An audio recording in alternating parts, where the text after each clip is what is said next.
Hey, yo, what's up, beautiful people? Welcome to another episode of Talking 100 Podcast. On this podcast, we still talk with the one instead of an L, because on this podcast, we always keep it 100. All right, let's talk about it. Reach me, baby.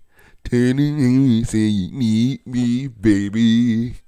Oh, me the light on green tea, baby. yo, I'm telling y'all right now. I was a person who was like, yeah, this Drake ain't. It's alright, but it ain't hit. This album has been having me in a chokehold. And I think it's had a lot of people in a chokehold for the past weeks that it's been out. Chokehold is met with this album. I am a person who gives credit where credit is due. And I try not to overthink things or try to downplay somebody or try to overhype somebody. But I just can't help it but to overhype this album of The Iceman from Drake. This shit has got everybody in the chokeholds. It definitely got me in the chokeholds. Now it's like 3 or 4 songs that like I got on repeat. Ran to Atlanta, repeat. Janet, Shut the Fuck Up, repeat. Recently the one I've been having on repeat a little bit more is Whisper My Name. You ain't gonna whisper my name. That's repeat. And Dust, repeat. Okay, now of course it's all the other one. National Treasure is a good one, of course. Remember My Name, Make Them Cry, Bees on the Table. All of the one, the whole album is good. And so, but it's a few of them that I got on repeat. Got me in a chokehold right now, and I don't know if I like it. I love it. I don't like it. I love it. So it's been a crazy ass week, 2 weeks with this album being out. Me and one of my coworkers. Shout out to my coworker Jerry, man. My coworker Jerry. We've been bumping this album together, and we've been tight with this shit. We've been anytime I look, we're working from across from each other, and then I happen to go over to his side, and I'm chilling, and then he said, "Hey, look what I'm listening to." I'm like, "Yo." Some ironically, we listen to the same song. We're bumping the fuck out of his album. Shout out to my homie Jerry. All right. You know what? This is one of the few Jerrys that I'm actually cool with. I had an Uncle Jerry. Rest in peace, my Uncle Jerry. I feel like the name Jerry, anybody named Jerry, I feel like is an asshole. Like, just every Jerry I known has been an asshole, including my uncle. Like, and this actually my homie Jerry I'm talking about, he can be an asshole. I think that's why we get along so great. Everybody named Jerry I have met in my life have been an asshole. Either a funny asshole or an asshole. Every time, everybody named Jerry. Sup, Jerry? Nice house you got, Jerry. See you around, Jerry. There's just something about the name Jerry. I don't know what it is.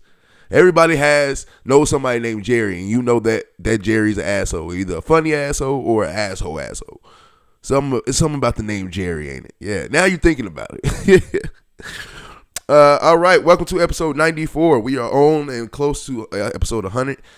Episode 95 will be the next episode. That was my birth year, 95. So we're going to do a 90s style theme for that one. And we're going to have some, I ain't going to really decorate. I should decorate it here a little bit, should I? I don't know. I think about it. But we're getting closer and closer to the episode 100. But welcome to episode 94.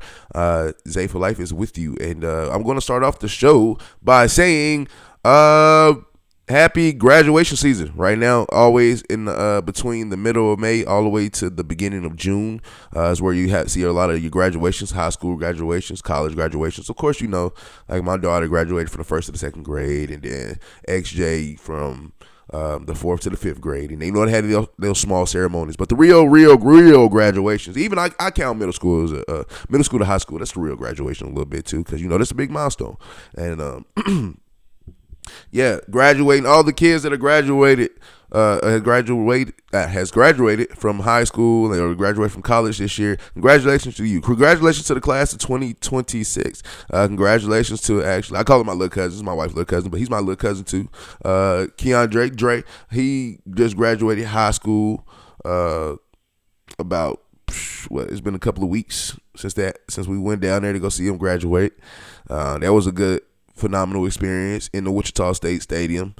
He was looking nice, looking handsome, looking ready to go, and he was locked and loaded. And it's crazy seeing him. When I first met him, he was literally probably like Livy's age. All right, and when she's 7 and 8, going on 8, and so like seeing him when he was that age, and now looking at him, he's graduating. Like time flies, man. Congratulations to him. Congratulations to his parents, especially his mother. Right, that's who I really first met, dealing with my wife and everything. And they all been great people. Great. They took me in as family. We still talk to this day, and then super proud of her, man. Y'all don't know how hard it is to really just raise kids and raise children, and to see them graduate and to see them about to go in a journey of adulthood. That's what gets the parents emotional. You see especially the moms. The moms cry, the dads get emotional too, but mostly the moms, because you did it. You raised a fine young man, a fine young woman, and then they walk across that stage and it's on to adulthood, and like you can say, damn, I did that. You know what I'm saying? You got a great accomplishment. Shout out to her. Shout out to Dre again. Shout out to all his classmates that I met, his teammates that I met. Shout out to those young men. Hope they do great things in life. Especially the one kid I met. I thought he was graduating, and because he's taller than everybody in the damn house. And then I'm shaking his hand. I'm like, "Oh man, you graduated?" He's like, "No." So I'm thinking like, "Oh, okay, you're a junior. You graduate next year." This motherfucker said, I'm in the 10th grade." 10th grade of what? Motherfucker's bigger than motherfucker, man. He plays football, which is good. Watch out for that young man. Watch out for him. Shout out to him, man. He's just a kid, but I hope he goes far. Like, he gonna be on somebody ESPN soon. But so is Dre, man. Dre is a great personality, and I was glad to get to see him. I haven't really seen him in a long time. Well, I'll take it back. It was last two Thanksgiving or two? That's 2 Thanksgivings ago. Forgot when that was. But that was the last time I had seen him. But then now he's we're working, man. Going to college for football. About to do all this. Going to Langston University, if I'm not mistaken. Please tell me, Dre, in the comment section if I'm right about that. Congratulations again to you and all your classmates. Congratulations to all the graduates, all the high school and college graduates for real.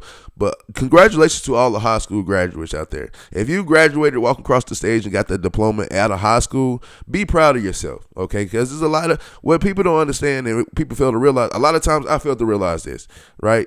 A lot of people, you'll be surprised how much a lot of people don't have their high school diplomas, and how a lot of people really just didn't finish high school, dropped out of high school, or just didn't care for it and took themselves out of school, period. And then they had to get it even if they got the GED. Congratulations on you getting the GED. If you got the GED, cool, that's great. But it's a lot of people that don't even have a high school diploma. And I ain't gonna lie, for the first time, in the first few years when I had my high school diploma, I took it for granted. Like I thought that's what everybody was supposed to get. Like my mom had it.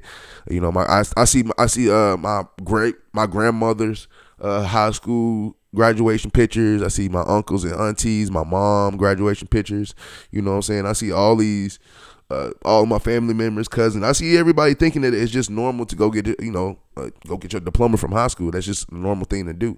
And then I never realized how much a lot of people don't have that high school diploma. But shout out to you guys too, that don't have your high school diploma. It's not the end of the road. Of course, you think people are going to look at you differently. Some people are going to look at you differently, but in my opinion, man, whatever suits you for your life suits you.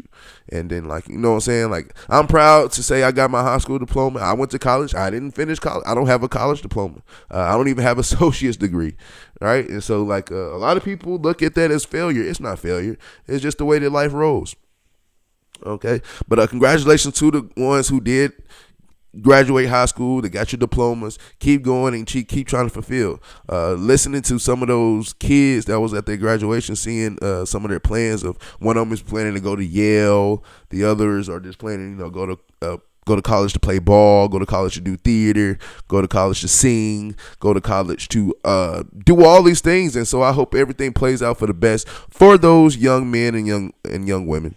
Because they definitely deserve you definitely, especially graduating high school, man. It's like to be honest, that's just the first step. That's the first step of getting your life together, and that's the first step of trying to figure out who you are and what you want to be in life.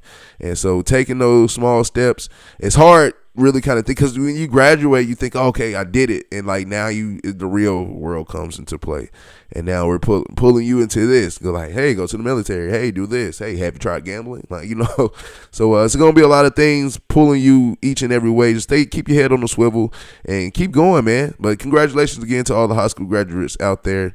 Nothing but praise and honor to you guys, especially the ones, if you graduated and you had all A's or you was on the honor roll, all A's and B's.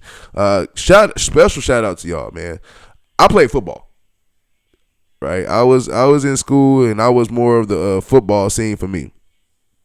And so I'm not gonna use that as an excuse, but like I never really liked school like that anyway to begin with. And so but football helped me keep afloat. Football is the reason why I stayed in school and stayed focused and actually did graduate on time and graduate right, because I wanted to play football. Then wanting to continue to play football for college, NFL, all of that, you know what I'm saying? I wanted to do that, so that's what pursued me to go to try to finish school. But hey, things happen. It is what it is. But again, congratulations to all the graduates. If you graduate from high school, graduate from college, got your GED, if you got all of these above, if you got that piece of paper saying that you completed what you needed to complete it, congratulations to you guys.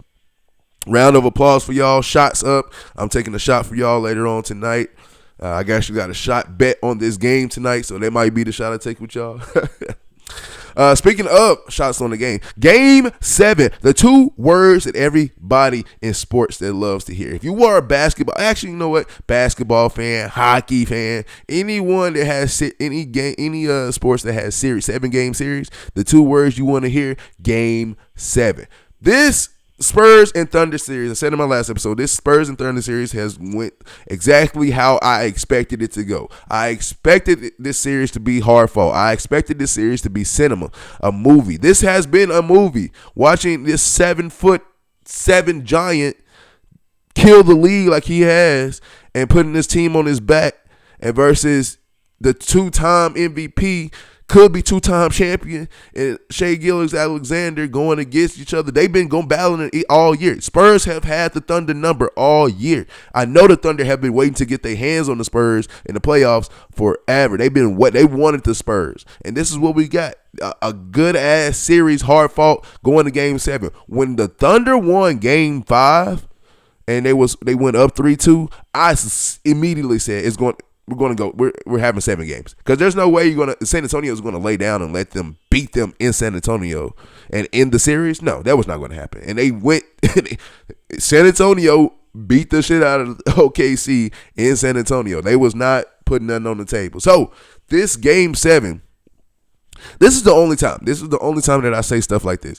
Between 2 teams like this that are 1 and 2s in the conference, or if you go to the finals and both teams are number 1, number 1 seeds in the finals, stuff like this, because I wish it's like 9, maybe 10-hour drive from San Antonio to Oklahoma City. I wish with a Game 7 like this, I wish it was a neutral site game, like meet in the middle somewhere. Meetings like what would be in the middle between the two, like around Dallas area, I would say, around the Dallas area. Not Texarkana, because it's like closer to Oklahoma.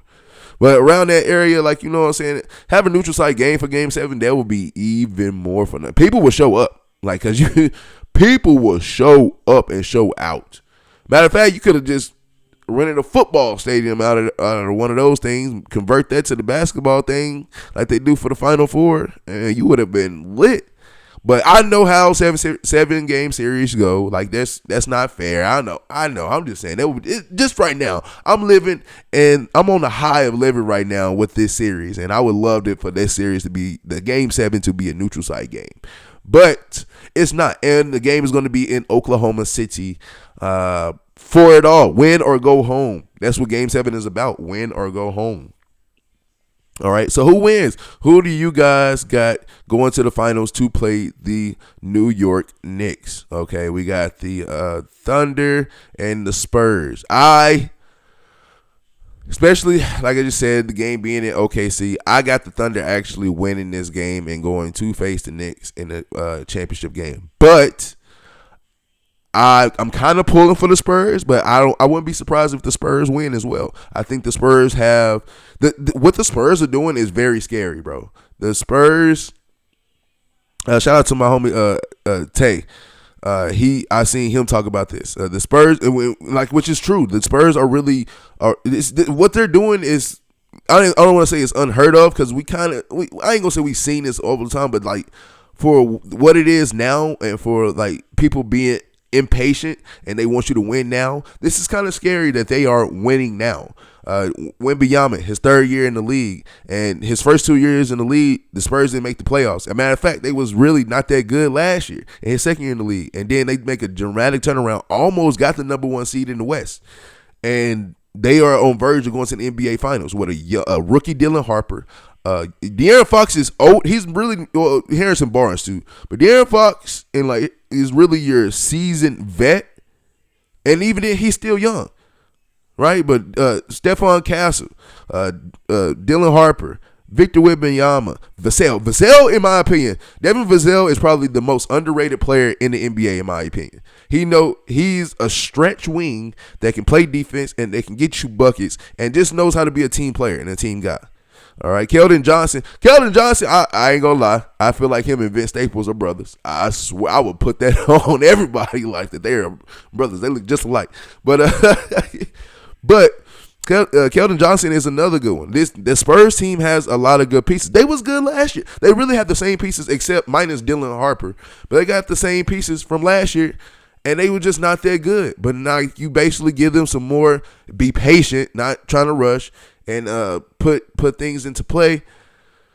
They're on the verge of like being a juggernaut in the NBA at a young age, man. Like I said, Harrison Barnes is your oldest. Is really Harrison Barnes is probably the oldest player on that squad, and even then, like, you know what I'm saying, like Harrison Barnes ain't no scrub. He a good player, great player.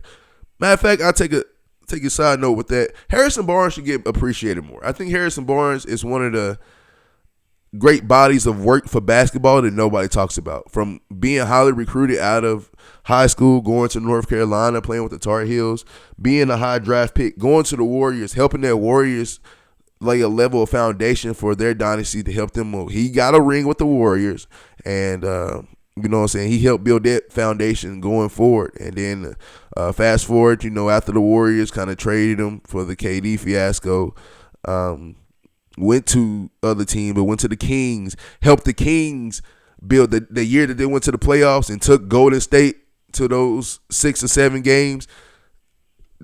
Harrison Barnes was a part of that foundation. Now Harrison Barnes is a part of this San Antonio Spurs foundation of building another good team. Harrison Barnes deserves more credit than what he gets. All right, he's not your wow superstar, but he's definitely, again, he's not a scrub.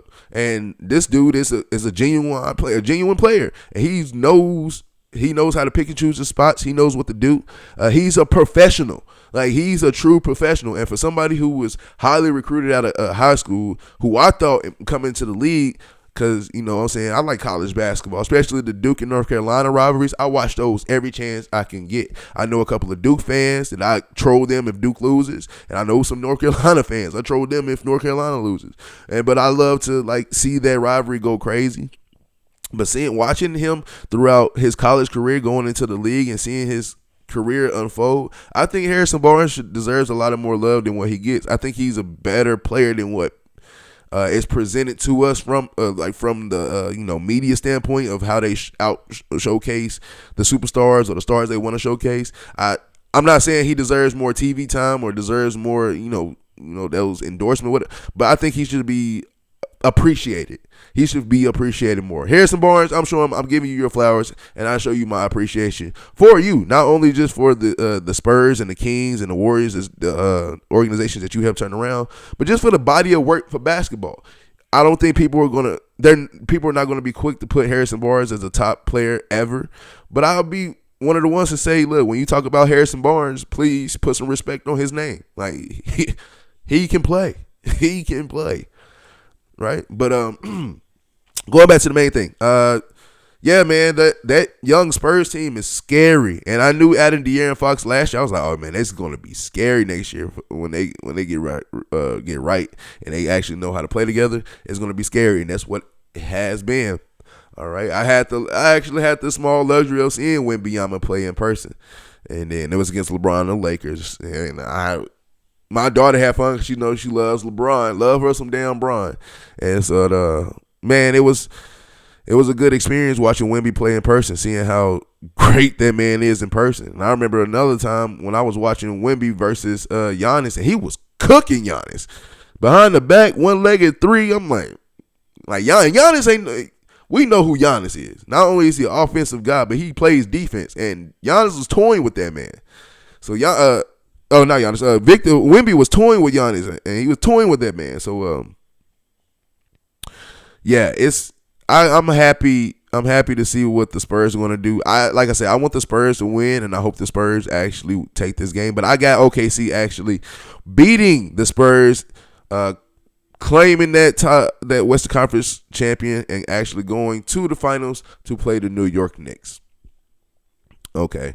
First of all, before we get into what ifs, New York Knicks. New York, stand the fuck up. It's been a long time coming. Shout out to my stepdad, Keith, Burgess Son podcast. Shout out to them. Shout out to my auntie Kira, who's been on the couch. We talk about Bermuda all the time and all this. Shout out to Sarita. You remember you got Mark Jackson to comment on one of our videos. So we were talking about him in a long time Knicks. Shout out to every Knicks fan that I know that's out there. This is y'all moment. Now look, I talk shit all day. Y'all know who I am. I learned it from y'all, if y'all want me to be honest. Y'all know I talk shit all day, and I'm always clowning y'all. And I know y'all hate Boston, period, as a city, but y'all definitely hate the Celtics for sure. But I'm kind of. And look, my aunt Kira, Key, Sarita, no, she don't talk shit to me that much. But my aunt Kira and Key, them two constantly talk shit about the Celtics, this and that. And this is for the first time I feel emotional about it, because this is for the first time of like them talking shit and like, yeah, what them Celtics say they in the finals. I'm actually sitting back laughing and like, yeah, y'all earned it. Like y'all deserve this. It's been a long time coming. Right? The New York Knicks are in the finals. First time since 1999. They haven't won a championship since, oh my God, I don't even know the last, what is it, 70s, 80s, one of those times? 70s? Yeah, it was 70s. Definitely one in the 80s. But in the 70s at some time, with Walt Frazier, and that was a long time ago. But Knicks are back in the finals. All the super celebrities that be on the sideline, from Tracy Morgan, Ben Stiller, Spike Lee. Yeah, you get to see this team in the finals, at least before the Lord calls y'all, man. Because I know that kind of be frustrating, man. I know Spike Lee is still jumping up and down. Right? But yeah, congratulations to the New York Knicks. Knicks are in the finals. That is something I ain't never thought I was going to say in my lifetime. I'll just be honest with you. But yeah, I'm saying it right now. And we're going to see who we're going to play, either the Spurs or the Thunder. So let's play a couple of what ifs. Let's say OKC Thunder beats the Spurs and they go face the New York Knicks in the finals. Knicks versus OKC in the finals. Who would you have in that series? Who do you think will come out of that series and be great? I would be happy. I would be happy for basically being happy for Shai Gilgeous-Alexander versus a Jalen Brunson matchup, because clutch player versus clutch player, like who is more clutch, and you're gonna see. I want to see that so bad, just because I want to see how. Because the Knicks are rough and the Knicks are tough and the Knicks have players, and playing against the floppy ass OKC Thunder, you can flop. That you gonna feel that flop that you flop. You ain't gonna just flop. I'm about to help you flop and push you more to the ground. I'm there right there. Knicks versus the Thunder. I think people are giving the Knicks, kind of writing the Knicks off too early, in my opinion, as well. I think if the Thunder win and the Thunder versus the Knicks, I think Karl-Anthony Towns is a better player than Chet. Even though Chet got the ring first, I still think Karl-Anthony Towns is a better center than Chet. I think Jalen Brunson can compete with SGA. I'm not saying he's better than SGA because SGA has 2 MVPs, but I think Jalen Brunson can compete with SGA as far as star power for star power, not guarding each other, but like if SGA go down there and get a bucket, nice cool bucket, Jalen Brunson is going to answer with a bucket, and I think they can match each other. And then when it comes to the others, I think Mikal Bridges can compete with J-Dub. I think Mitchell Robinson can compete with Hardenstein. I think all the backups for the Knicks, I think they got more heart than really anybody on the Thunder. Like, of course, I think the only one on the Thunder that you can say has heart all the time he plays is Caruso. Other than that, man, it's always a hit and miss with all the other ones. But I think people are writing off the Knicks too much right now. And so it will be a good series, Knicks versus the Thunder. I would just love to see Jalen Brunson versus SGA. Of course, I would have OKC winning that series, but I would not write off the Knicks. I wouldn't be surprised if that series goes 7 games as well. All right, so that's if they play OKC. What if they play the Spurs? Okay, Knicks versus the San Antonio Spurs. Who would you have in that? Let me know in the comment section. Victor Wembanyama, 3rd year in. On the final stage, and then on top of that, if Victor Wembanyama coming in on the final stage in your 3rd year, and you on Broadway in New York playing, this is cinema. This is a movie. Get your popcorn ready, like, you know what I'm saying. So I would love to see that again. I think Karl Anthony Towns. I don't think. Okay, so defensively he's not better than Wembanyama, but I think all in all, offensive wise, and the way that Karl Anthony Towns has a better bag as a center, I think he has a slight edge over Victor Wembanyama as far as, you know, you've been in the league a long time and you have that seasoned on you. Like, I think he can make Victor Wembanyama work, and he will make Victor Wembanyama work. Right? Jalen Brunson versus De'Aaron Fox. I think those are 2 guards that are kind of in the same boat of they're clutch, they're good guards. They're not talked about for MVPs. They're not talked about for maybe all NBAs or top point guards in the league. But if you play against them, you gonna feel that. Like, whatever points they give you, whatever body blows, you gonna feel that. Right? And then we got the Dylan Harpers, and then we got the Dylan Harper's, and then when you got the other cats that's on the Spurs versus the Knicks. I just think the New York Knicks bench has just more fight and more toughness, anybody from New York, than anybody that they're going to play. And so, again, versus the Spurs, I think people are writing off the Knicks too much.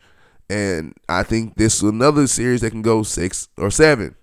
And the fact that it's on Broadway in New York, I can't wait I've never seen a finals. I mean, I know it's not like the Super Bowl. Super Bowls are held in one place, and you want to see the designs or what they're going. But like, seeing that finals logo on your court makes you feel some type of way. It makes you feel good. And so I haven't in my life, well, in '99, but I really wasn't watching like that. But I haven't really seen the finals logo on the Knicks floor, and it's going to be something to watch. All that orange and blue, it's going to be something to watch. So let me know in the comment section who you guys got for the Game 7.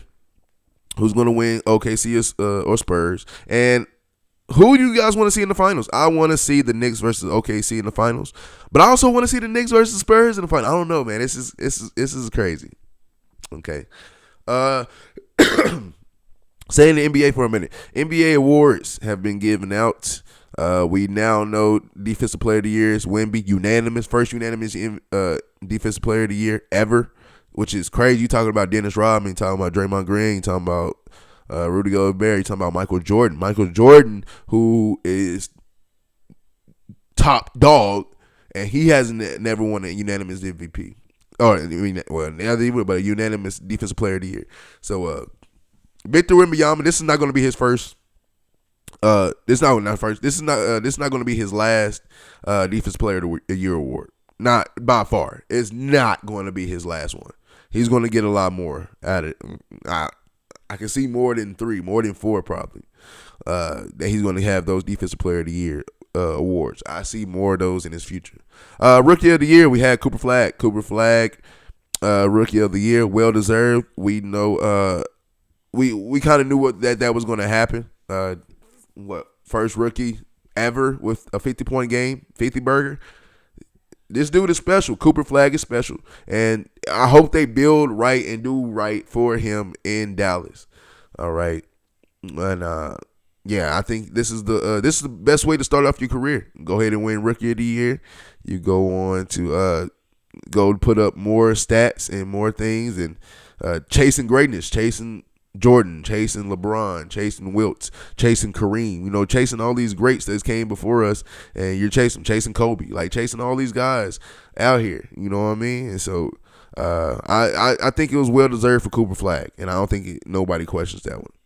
Sixth man of the year, we had Keldon Johnson from the San Antonio Spurs. Well deserved again. Dude, I said it looked like Vince Staples. Yeah, he's cold, man, and he's well deserved for sixth man of the year. That's a lot of awards that I should say every award kind of got right. Even the MVP award. Shout out to Shea Gilgeous-Alexander being back-to-back MVP awards. I think the first time since, I want to say, did Giannis go back-to-back? I can't even remember right now. I got to search that up. But yeah, man. Shout out to SGA, man, getting another MVP award. And on the verge of hopefully he goes and get another title. 2-time MVP, 2 times champion in the span of 2 years. Like that, and that's really what's gonna put him in some uncomfortable conversations. And when I say uncomfortable, the names that he's going to be put in with a conversation like that. So shout out to SGA. Now I will say this, even though I don't think it was the right. I don't think it was the wrong thing of giving SGA the MVP. But I would like to say that for Nikola Jokic to average a 30-point triple-double as a center and he not get the MVP, at this point, can you just tell us that the MVP is going to go to the best player on the best team and not the best? Because if you take Jokic away from the Nuggets and take SGA away from OKC will still be a nice dominant team. Matter of fact, I think it was some games they went without SGA and they still was dominated. They can be a dominating team without SGA. Now super dominating championship level they can go to the playoffs consistently. But we talking about you taking Nikola Jokic away from the Nuggets, they don't even make the playoffs. And Nikola Jokic, so like at that point, who really is the MVP? And so like, is it the best player or is it the best player on the best team? All right, we have that argument for years, right? And I think in the few past of like, especially now with SGA, you're able to play and say, well, let's give it to SGA because he has a chance to go into the finals and winning again. And so versus like the past years before this, you would give like Giannis will win the MVP, but Jokic will be in the finals. Jokic win MVP, but Giannis is going to the finals, and vice versa. You know what I'm saying? Like the person they pick for MVP is not going to the championship game to win, and so like that's where I'm just, I don't know. I don't know. It's crazy. And I want to say I don't know who was the last American MVP. I can't even remember at this point. I know. To be honest, Canada is right there. We're high-fiving at this point. So I get it. You still be like, well, I still count them. But no, they're still not United States born. So I can't remember the last time a United States born player has won the MVP. Now we got a chance with Cooper Flag coming in, and I think he has the potential of being an MVP type caliber player. Jason Tatum, Jaylen Brown. Jaylen Brown really should have been more in the votes this year, but I know Jason Tatum coming back kind of, you know how that goes. But yeah. I think the NBA awards this year was fantastic and good, and I think nobody was wrong in my opinion. All right. All right. Like I said, we got episode 94 now, and episode 95 is going to be a 90s episode a little bit. But with the 90s episode, I want to talk about something in the 90s. I was born in 95, but grew up in the 2000s. So the whole 2000s, I was growing up playing video games, playing outside, come in before the street light come on. Or if you do come in a little late, you might get yelled at a little bit, but at least you was outside doing some shit. right? And phones were coming about, but they wasn't like that. Like how I am as a parent now, and like I go to a grocery store and then it's either my son or my daughter automatically, can I see your phone? Like I give him or my, actually don't talk. He was pointing at my pocket, like, and I just give it to, and like, what I'm saying, give him the phone and then they're entertained versus like when I was a kid and like, but the reason I wanted to see my mom's phone because that was like when the Razors came out and I was like, ooh, look at it. I just want to play. I just want to flip it up and down all day. Or she might got a game of ping pong on it, a snake, and I just want to see how that is. Playing tennis on a Nokia phone, I was goated. What about you? Was you goated? I was goated on tennis on a Nokia phone, the little junk that had the green or the blue screen. The little junk, I was goated. Whooping ass. Snake. I hated Snake. I was trash at Snake. But yeah, tennis on the Nokia phone or the Razor phone, man, I was goated. That's the really only reason I wanted to see like my mom's phone, because I like, it's new technology. I just want to look at it, like. But I wasn't getting no, what I'm saying? I mean, YouTube was the thing, but the internet, you have to pay for the internet. I mean, you still pay for your internet now, but you have to like pay per minute to be on the internet on your phone. Yeah, remember that. Remember that. Kids don't know about that. They just get my phone and go on YouTube all day. But yeah, man. One thing I want to talk about really growing up in the 2000s was really, I'm going to talk about video games. PlayStation versus Xbox. This is going to strike some arguments right here. Which one were you? Let me know in the comment section. Were you a PlayStation guy or an Xbox guy? I was always PlayStation. My first PlayStation was really PlayStation 2, but my uncles had the PlayStation 1. I used to play with it all the time and doing all that. But my actual first gaming console, mine was a PlayStation 2. And I got PlayStation 2, never looked back. And I've always been a PlayStation guy my whole life. Now, nothing wrong with Xbox, because I did have an Xbox 360. I had the first black Xbox for a couple of months before it got stolen.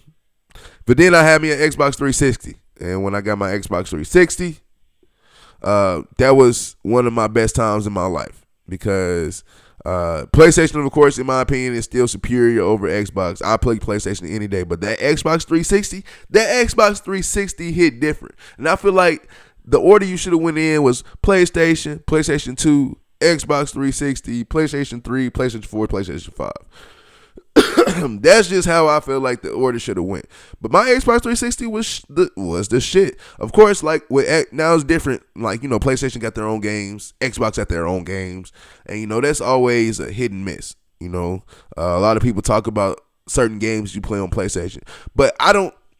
For me, I miss the games on Xbox. Halo. I loved Halo. I was so butthurt when I found out that, like, oh, you can only really play Halo on Xbox. You can't play on a PlayStation.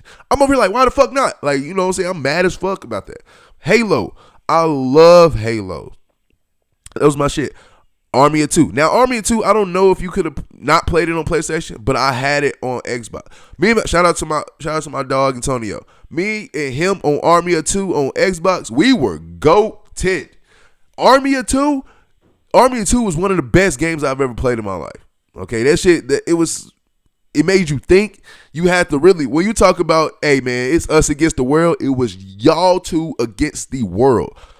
Do they still make Army of Two? You know what? I'm about to go look it up, and I gotta go buy it.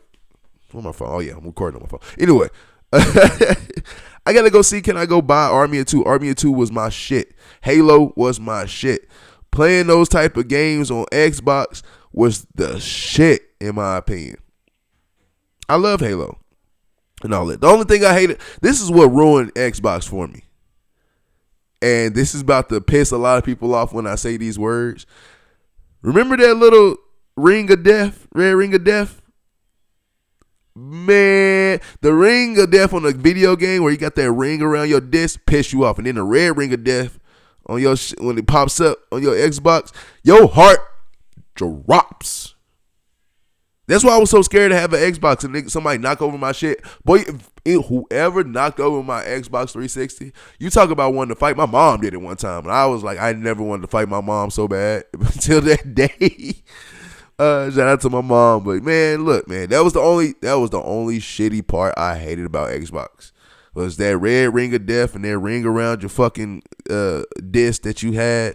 And it wasn't like you can just put some alcohol and get rid of it. No, you have to either go take it professional to get it clean, or you just got to throw that game away and it's a wrap. Like, you would never see that game again.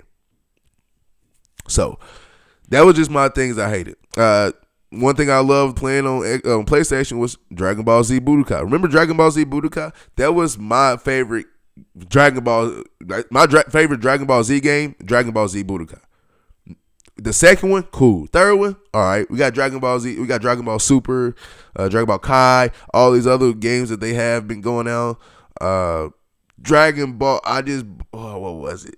Dragon Ball. I had it. One of the newest ones. It came out like 2019 to 20. I can't even think of the name of that one right now. How it's gonna blow me until I fuck. But yeah, Dragon Ball Z Budokai is probably one of the best games, Dragon Ball games that I played, that I liked. Storyline, of course, the storyline is following Dragon Ball Z, but just the way that they did it, the way you had to compete, dude, Frieza on there. But I ain't gonna lie, that's one game that where I was crying I couldn't beat. I couldn't beat Frieza on Dragon Ball Z Budokai to save my life. It took my uncle coming in and beating him. And then I was still, you know when you mad as fuck for somebody do a good gesture for you, but you still just mad. And it ain't like you mad at them. You happy that they did it, but you just like, thank you. Like, you know what I'm saying? You still mad, but you try to show appreciation. I was hot. Talk about crying, nigga. I was a little kid crying because Frieza was whooping my ass on Dragon Ball Z Budokai. Then once I finally got past that level and I had to go and get Cell, I was like, man, here we go again, man. I gotta do this again. Like, I'm over here mad and crying. And then, of course, when you defeat Cell and then they do the little end when Gohan has one arm, and then when he does the Kamehameha wave and then Goku's behind him in spirit like that. Dude, that game is unmatched in my opinion. Now, again, like I said, if you never watched Dragon Ball Z, play Dragon Ball Z Budokai. Or now you can watch people play games on YouTube and shit. Go watch somebody play Dragon Ball Z Budokai, and you will be caught up with all the Dragon Ball Z. I promise you will. But yeah, Dragon Ball Z Budokai was one of my favorite games. Going on to Planet Namek, going on to that one island, training with Vegeta, having to fight a lot of Vegetas and having to fight the what's their name? The Ginyu Force, Frieza. Like I said, dude, that game is unmatched in my opinion. I want to play that again, man. And I probably will play that game. I probably will get that game. I still got a PlayStation 2 in my closet, and so I probably get that game. Like, dude, look at the graphics on it. I thought this shit was so cool. It still is, in my opinion, if you want me to be honest. But yeah, let me know in the comment section. Are you guys PlayStation or team PlayStation or team Xbox? Which games did you, if you were team PlayStation, did you dabble into Xbox? If you team Xbox, did you dabble into PlayStation? Which games do you think are better? PlayStation games or Xbox games? Let me know in the comment section what you guys think. What was your favorite game as well, playing on those consoles? All right. We got WWE coming up this weekend, Clash in Italy. Before I talk about Clash in Italy, I want to say this. I just recently got this idea about a week or two ago. I was watching. So shout out to my daughter. Shout out to my daughter, Olivia. She actually she's been the reason that I've got back into wrestling and I got back into the WWE. Like, of course, when I was a kid, I used to watch it, the Hardy Boys, the early John Cena's, Brock Lesnar's, Eddie Guerrero's, all of these guys that I used to watch and admire and love. And, you know what I'm saying, doing flips off my dresser to my bed and doing the FU on my, or now it's called the Attitude of Judgment, doing that on my pillows. I talked about in one episode, having wrestling matches with my pillows, the pillows actually winning in the wrestling matches, doing all that. But shout out to my daughter. Now she's got me into it. Now that she's into it and she's loving it, I didn't kind of fell back into it with her. And we sit and we watch. Usually I work overnight, so on Monday nights I'm not there to watch it with her. She texts me or she calls me, hey, I'm watching this. Hey, did you see this? Did you see that? But Friday nights, that's our night. Like, that's our night. I'm like, hey, Liv, like, hey, it's about to come on. We sit down and we watch and we have a good time. Sometimes we order pizza. Sometimes we do our things. But shout out to my daughter for getting me back into WWE. But one thing I kind of noticed watching with her, it really started with Shinsuke Nakamura. Shout out to Shinsuke Nakamura. WWE interests in the intros now, like, in my opinion, I feel like that alone can sell out arenas. Just the interest. Imagine you go into a WWE show, but it's like Shinsuke. It's like a concert. You know how you have different people performing, and then the main reason you went for the concert or the main act, you know, they're the last ones, and you know they sing their music, rap their music, whatever they do, and you know all of that. You have fun and you go home. I can see the same for WWE interests. If I go to a because Shinsuke Nakamura interest, dude, anytime that he comes out his interest, I love his song.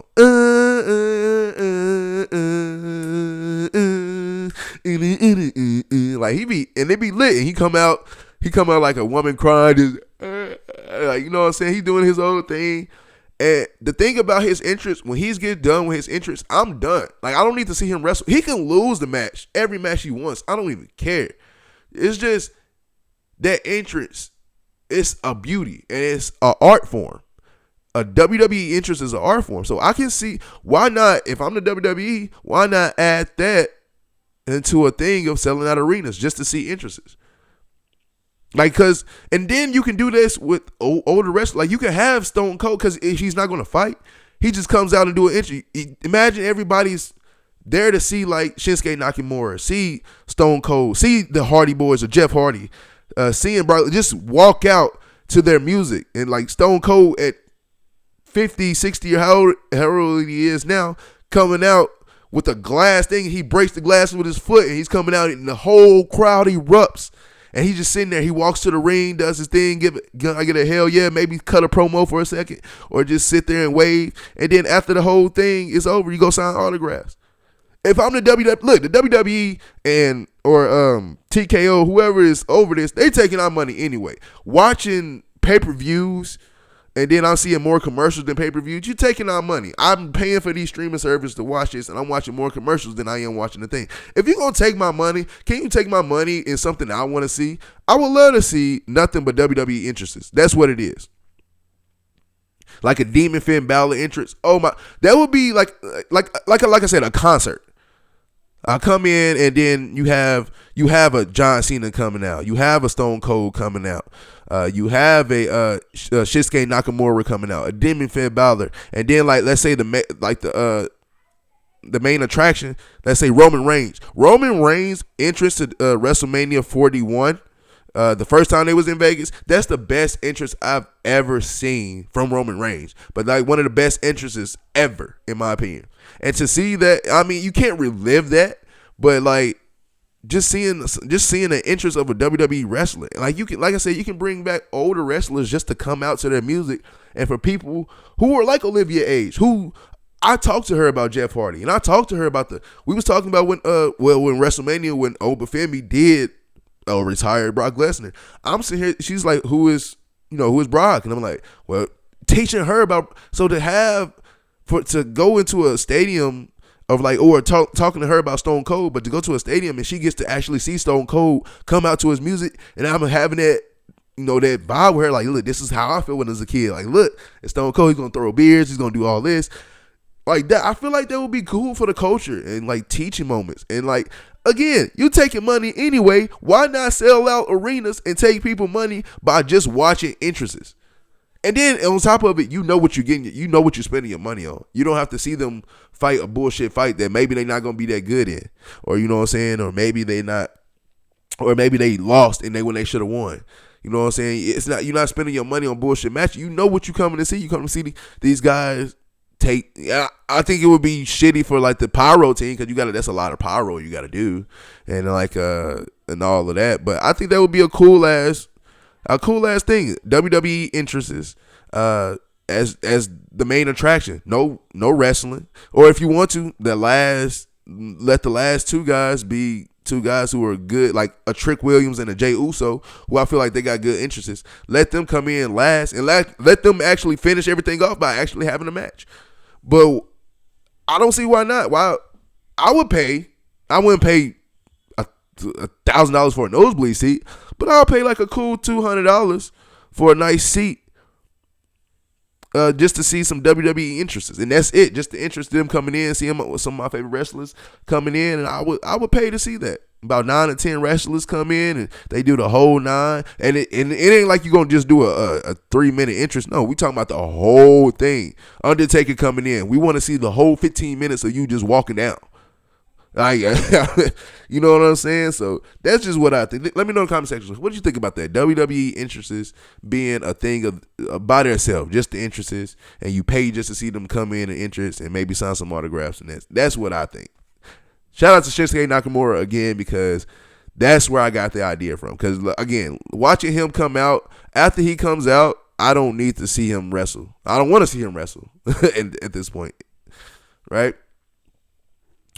All right.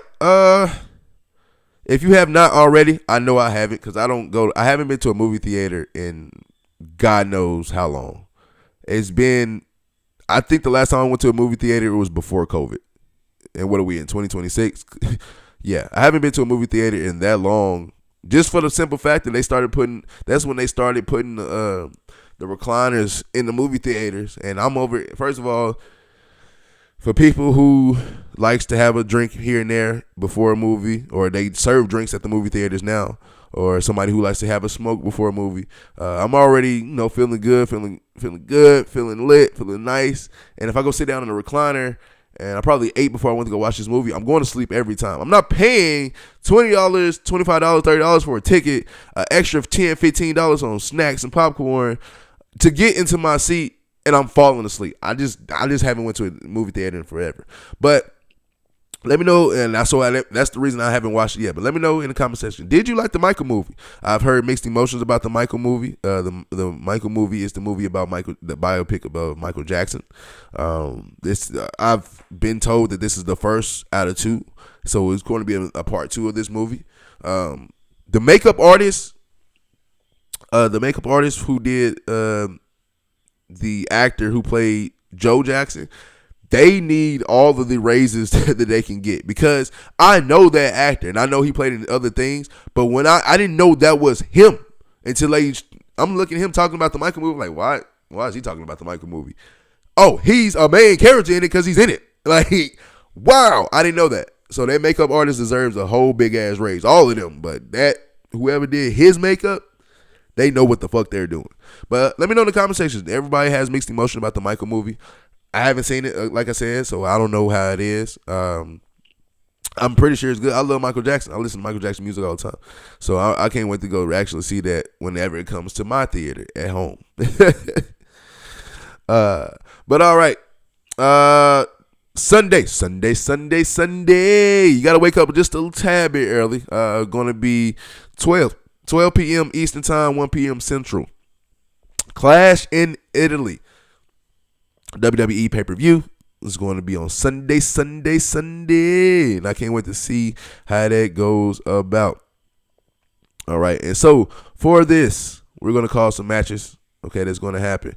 First match I'm going to call is going to be for the women's championship. It's going to be Rhea Ripley versus Jade Cargill. For people who did watch SmackDown last night, you saw Jade Cargill destroy, and I mean destroy that woman in that ring. It was Alexa Bliss that she was fighting, destroyed that lady. And, Rhea Ripley tried to come out and help. But these are two juggernaut women. Shout out to my homie Adrian. He'll be the first to tell you. It's other women on the roster other than Rhea Ripley that can win the title. I love Rhea Ripley. And I don't care how many times she win the title. But I love Jade Cargill. And she can win whatever title she wants. But if I was to pick, I don't see how you let Rhea Ripley win the title in WrestleMania and basically have her lose, or was it Backlash? One of the two, and have her lose it so sudden, so soon. I got Rhea Ripley actually winning in Clash of Italy and beating Jade Cargill, but I wouldn't be surprised also if Jade Cargill took her title back. All right, for the women's intercontinental championship, Becky Lynch versus Sol Ruka. Sol Ruka is kind of just came into the scene. Everybody knows who she is, of course, but I got Becky Lynch actually retaining that title, and I think that's just how that's just going to be, really, for sure. All right, for the undisputed championship, we have Cody Rhodes going against Gunther. Okay, that was kind of one of the storylines that I was just like, where are we kind of going with this? But at the same time, I get what you're trying to do, right? And so for me personally,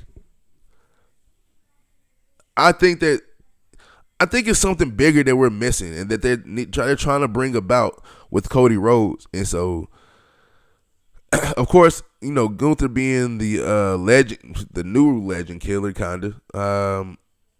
I don't see how Cody Rhodes loses this match. I got Cody Rhodes actually beating Gunther, retaining that title. Okay. Oba Femi will be fighting Brock Lesnar. If it sounds like deja vu, that's because it is deja vu. Because everybody, in my opinion, thought that Brock Lesnar was done after WrestleMania. Loses, Oba Femi destroys him, and Brock Lesnar put his boots in the middle of the ring, and he walked out, and we thought he retired. So this is the second match. Now, this is where it gets tricky. I feel like a lot of shit has been just all over the place with WWE, so you needed some storyline. I think Brock Lesnar is going to win this match in Clash of Italy because it's going to be 1-1, and then when you have the Oba Femi and Lesnar 3, I think that's when Oba Femi is going to officially retire Lesnar at SummerSlam.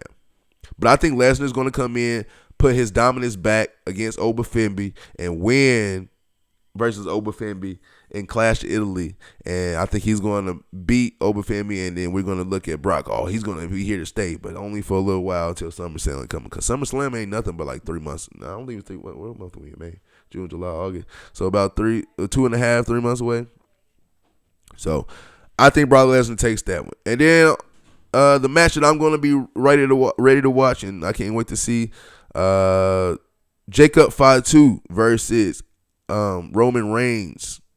Okay. I don't think that's for the title, if I'm not mistaken. Can't remember. But see them two fighting again. I can't wait to see that. Those two are great. Great at what they do. They're really great at what they do. And Roman Reigns, of course, he's been in the business for a while. He's helped carry. During the COVID years, that's when Roman Reigns did his shit, and he carried business.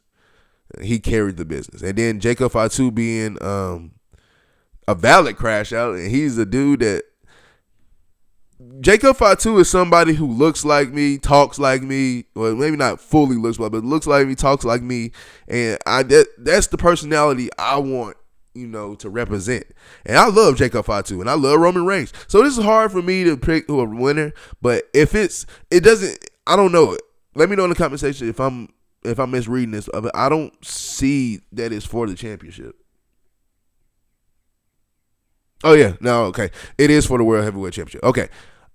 Just because it's for the championship, I'm going to say Roman Reigns. But if it wasn't, I would say Jacob Fatu. But because you want to keep that championship on Roman Reigns just for a little bit. But Jacob Fatu deserves some type of title reign sooner than later, in my opinion. Let me know in the comment section who you guys got. If you guys are going to go to a friend's house to watch it, please be safe. You're going to go to a bar. I know it's early, but you still can go to a bar and go watch, go watch it and have fun. Be careful. Don't drink and drive. Don't get into no shit. And look, it's wrestling. And guess what? People that's going to go watch this game 7 tonight. It's just a basketball game. Please don't get into no altercations over some bullshit. Please don't get killed over some bullshit. Please don't kill somebody over some bullshit. Just for entertainment. It's all entertainment. And it's all here to serve a purpose. And this purpose is to entertain us. All right. So don't do nothing stupid out there. Okay.